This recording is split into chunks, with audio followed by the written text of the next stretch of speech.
بسم اللہ الرحمن الرحیم وبہ نستعین۔ حیدرآباد جو مشہور جگہ ہے، مشہور شہر کی ایک مشہور ترین شخصیت حضرت مولانا شاہ کمال الرحمن صاحب رحمۃ اللہ علیہ، جو اپنے وقت کے ایک مایہ ناز عالم دین، نہ صرف یہ کہ عالم دین بلکہ صوفی با کمال، اور نہ صرف یہ کہ صوفی با کمال بلکہ ایک بہت بڑی روحانی شخصیت کے مالک، اور نہ صرف یہ کہ بہت بڑی روحانی شخصیت کے مالک بلکہ ایک بہت عظیم الشان ماہر تصوف اور علم و عرفان کے اپنے وقت کے مایہ ناز شخصیت حضرت صوفی غلام محمد صاحب رحمۃ اللہ علیہ کے صاحبزادے، اور بے شمار طالبین حق اور بے شمار طالبین تصوف کے شیخ اور مرشد تھے۔ اللہ رب العزت کے حکم سے کل اس دنیا کو چھوڑ کر دار بقا کی طرف چلے گئے، اور بے شمار ایسے لوگ جو ان کے ساتھ وابستہ تھے، ان سے فیض یاب ہو رہے تھے، ان کا فیض ان کو پہنچ رہا تھا، وہ لوگ ان کے اس فیض سے بظاہر محروم ہو گئے۔ انا للہ و انا الیہ راجعون۔ حیدرآباد کی یہ شخصیت صرف حیدرآباد کی شخصیت نہیں ہے، بلکہ یہ امت کی ایک بہت بڑی مایہ ناز روحانی شخصیت تھی، جن سے امت محروم ہو گئی۔ اور یہ بہت بڑے افسوس کی بات ہے کہ امت کے لیے ایک بہت بڑا، امت کے درمیان ایک بہت بڑا خلا پیدا ہو گیا۔ ویسے تو یہ بات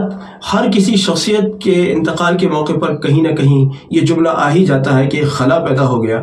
لیکن بعض شخصیتیں ایسی ہوتی ہیں کہ واقعی وہ اس کی حقدار ہوتی ہیں کہ ان کے لیے اس جملے کا استعمال کیا جائے۔ انہی حقدار شخصیتوں میں سے ایک شخصیت حضرت مولانا شاہ کمال الرحمن صاحب رحمۃ اللہ علیہ کی شخصیت ہے کہ وہ واقعی اس کے حقدار ہیں کہ ان کے لیے اس لفظ کا، اس جملے کا استعمال کیا جائے کہ حضرت مولانا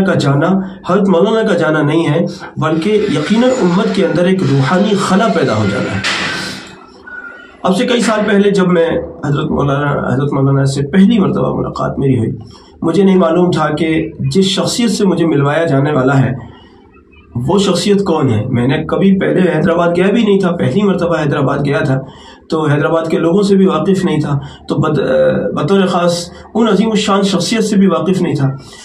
تو جب حضرت والا کو دو لوگ سہارا لے کر اندر سے لے کر آئے، بہت نحیف سی شخصیت، بہت ضعیف سی شخصیت، اور باہر جہاں میں موجود تھا وہاں ایک کرسی تھی، اس کرسی پر لا کر ان کو بٹھا دیا گیا۔ یقین جانیے کہ باوجود کہ میں نہیں جانتا ہوں کہ یہ کون ہے، اور مجھے نہیں معلوم کہ یہی وہ شخصیت ہیں جن سے میں ملنے آیا ہوں یا جن سے مجھے ملانے کے لیے لایا گیا ہے۔ جب حضرت مولانا اس کرسی پہ بیٹھے جو کہ بالکل میرے سامنے تھی، اور میری ان کے چہرے پر نظر پڑی اور بالکل آمنا سامنا ہوا،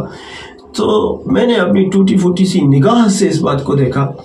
کہ یہ شخصیت، جو بھی شخصیت ہے، مجھے نہیں معلوم ان کا نام کیا، اس وقت تک نہیں معلوم تھا، مجھے نہیں معلوم ان کا نام کیا ہے، یہ شخصیت کون ہے، ان کا تعارف کیا ہوگا، لیکن میں اس نتیجے میں پہنچا یہ جو بھی شخصیت ہے کوئی بہت بڑی روحانی شخصیت۔ یہ پہلا امپریشن ہے جو کہ بغیر کسی تعارف کے مجھ پر پڑا ہے۔ اس کے بعد تھوڑی دیر کے بعد میں، بہرحال نماز مغرب ہم سب نے ساتھ میں پڑھی، حضرت والا بھی موجود تھے، اس کے بعد میں حضرت سے ملاقات ہوئی، تب پتہ چلا کہ یہی وہ شخصیت ہے جن سے ملنے کے لیے آئے ہیں۔ ایسی باکمال شخصیت، قرآن کریم کی تفسیر کے لیے جانے جاتے ہیں، دارالعلوم دیوبند کے فاضل، ندوۃ العلماء لکھنؤ کے فاضل، اور بے شمار خدمات جہاں ان کی رہی ہیں، وہیں بے شمار تلامذہ، بے شمار اسٹوڈنٹس، بے شمار طلبہ، اور بے شمار مریدین، اور اللہ جانے کتنی تعداد ایسی رہی ہوگی جنہوں نے ان سے باقاعدگی کے ساتھ خلافت حاصل کی، جن کو ان سے خلافت ملی۔ انہی میں کہیں نہ کہیں اس حقیر فقیر کا بھی نام آ جاتا ہے کہ میں نے بھی ان سے کچھ نہ کچھ فیضان حاصل کیا، مجھے بھی ان سے بعض چیزوں کی اجازت حاصل ہے۔ میں سب سے پہلے اللہ رب العزت کے حضور